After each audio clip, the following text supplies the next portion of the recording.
Kazi ya uwanja wa Dodoma inaendelea. Mkandarasi kwa sasa ameshafika 2.7%.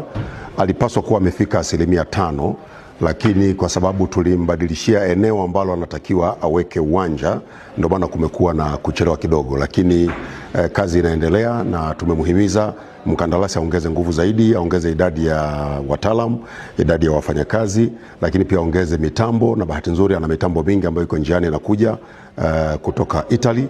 Lakini pamoja na hayo yote, msisitizo mkubwa tumeweka kwenye kuhakikisha vijana wetu wa Tanzania wanapata kazi.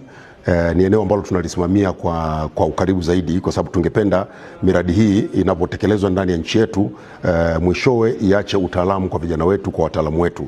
Tayari kuna mainjinia takriban 34, na kati ya hao mainjinia 27 ni wa Tanzania, wanaendelea kufanya kazi pale na wengine wengi wataendelea kuajiriwa. Matarajio yetu ni kwamba mradi huu ufanyike kwa haraka. Kwa hiyo moja kati ya mambo ambayo tunamsisitiza ni kwamba hatutakuwa na nyongeza ya muda.